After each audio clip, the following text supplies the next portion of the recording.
Welcome to S9 TV. ముందుగా headlines చూద్దాం.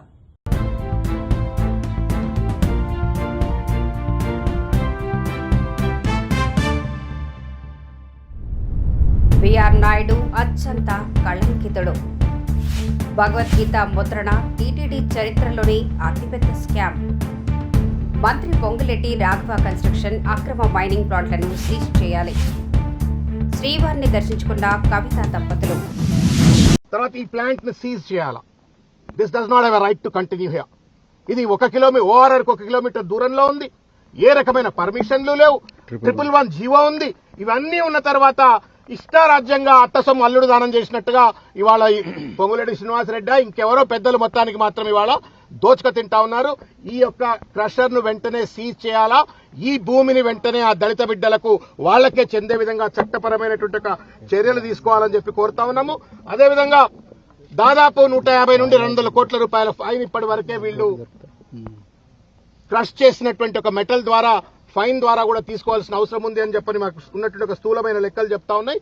కాబట్టి ఆ ఫైన్ అమౌంట్ కూడా ఈ సంబంధిత ఆపరేటర్ల పైన వెంటనే లేవీ చేయాలని చెప్పని కోరుతూ, ఎవరైతే ఏ మాత్రం కూడా పర్మిషన్ లేకుండా అక్రమంగా ఈ రకమైనటువంటి ఒక కేజీఎఫ్ లాంటి మైనింగ్ ను చేస్తా ఉన్నారో వాళ్లపైన క్రిమినల్ చర్యలు, అది మంత్రి అయినా కంత్రి అయినా ఇంకెవరైనా సరే మొత్తం మీద వాళ్ళందరిపైన కూడా తప్పనిసరిగా చర్యలు తీసుకోవాలని చెప్పని. నైతిక విలువలు లేని వ్యక్తి అయిన బిఆర్ నాయుడు అనే వ్యక్తిని టీటీడీ చైర్మన్ గా పెట్టడం, అలాగే అతను కొనసాగించడం నిజంగా హిందువుల మనోభావాల్ని చంద్రబాబు నాయుడు గారు ఈ కూటమి ప్రభుత్వం దెబ్బతీస్తున్నట్టుగా అనే విషయం అర్థమవుతుంది. దాని మీద బిఆర్ నాయుడు గారిని ఆ పదవి నుంచి తొలగించాలి లేదా అతను రాజీనామా చేయాలని కోరుతూ మేము కౌన్సిల్లో వాయిదా తీర్మానం ఇవ్వడం జరిగింది. మేము చెప్తూ ఉన్నాం, చంద్రబాబు నాయుడు గారికి నిజంగా హిందువులంటే గౌరవం ఉంటే వెంటనే బిఆర్ నాయుడు అనే వ్యక్తిని బర్తరఫ్ చేయాలి. ఎందుకంటే కనీస నైతిక విలువలు లేవు అతనికి. ఎంత దారుణం అంటే, ఒక మహిళ అతని గురించి 2019లో లేఖ రాస్తే చంద్రబాబు నాయుడు గారు ముఖ్యమంత్రి అయ్యాక ఇతనికి టీటీడీ చైర్మన్ ఇచ్చారు అంటే ఒక మహిళ రాసిన లేఖను కూడా కన్సిడర్ చేయకుండా ఇలాంటి వ్యక్తికి చంద్రబాబు నాయుడు గారు టీటీడీ చైర్మన్ ఇచ్చారంటే ఎంత దారుణమో అర్థం చేసుకోవచ్చు. ఈరోజు బిఆర్ నాయుడు అనే వ్యక్తి చైర్మన్ అయ్యాక టీటీడీలో ఎన్ని దారుణాలు జరుగుతున్నాయో చూస్తూ ఉన్నాం. నెయ్యిని అత్యంత ఎక్కువ ధరకి హెరిటేజ్కి అనుబంధ సంస్థ అయిన ఇందాపూర్కి కట్టబెట్టడానికి ప్రయత్నించడం జరిగింది. అందువల్లనే అతను కొనసాగిస్తున్నారు అనే విషయం ఈ రాష్ట్ర ప్రజలకు స్పష్టంగా అర్థమైంది. అతను ప్రెస్ మీట్లో ఎంత నీచంగా దిగజారిపోయి మాట్లాడుతూ ఉన్నారు భగవద్గీత గురించి, అందులో ఏమీ లేదు అంటూ. అలాంటి భగవద్గీత అంటే కూడా గౌరవం లేని వ్యక్తి టీటీడీ చైర్మన్గా కొనసాగే అర్హత ఉందా అని నేను అడుగుతున్నా. భగవద్గీత అసలు కోర్టులో కూడా భగవద్గీత మీద ప్రమాణం చేయించి నిజం చెప్తాము అని చెప్పడం. పూర్వక నమస్కారాలు తెలియజేస్తూ ఓం నమో వెంకటేశాయ. ఈరోజు ప్రెస్ మీట్లో మరొక టీటీడీ స్కామ్, జగన్ ప్రభుత్వంలో మరొక స్కామ్ బయటపడింది. మొన్న టీటీడీ చైర్మన్ గారు చెప్తే దాని మీద కొంచెం ఆరాధిసి కొన్ని వివరాలు సేకరించాం. అవేమంటే భగవద్గీత,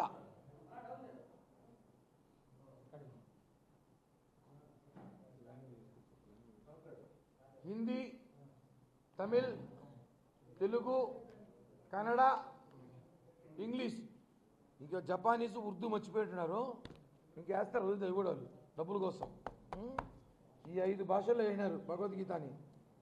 ఎంత దారుణం అంటే, మేము ఒకటే అడుగుతున్నాం అన్న, మనందరికీ తెలుసు చిన్నప్పటి నుంచి మన భగవద్గీత గురించి అందరం దైవంతో భావిస్తాం. ఇంత పెద్ద పుస్తకం చూసుకుంటాం భగవద్గీత, లేదా ఇంత పుస్తకం చూసుకుంటాము. ఇంత పుస్తకం భగవద్గీత చూసామన్నా మనం.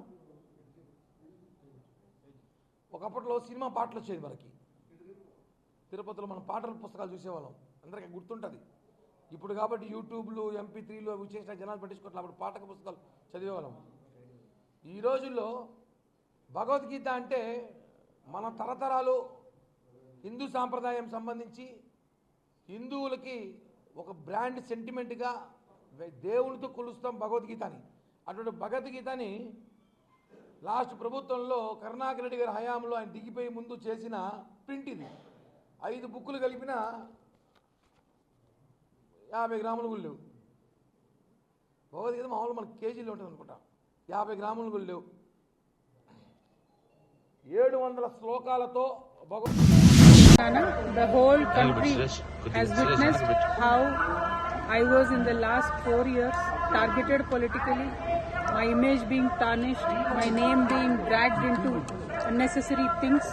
I've always said I am on the side of the truth, and I've always said I have divine blessings, and it has come true today after I've been honorably discharged from the Delhi liquor policy case. I have come to seek the blessings of Lord Balaji.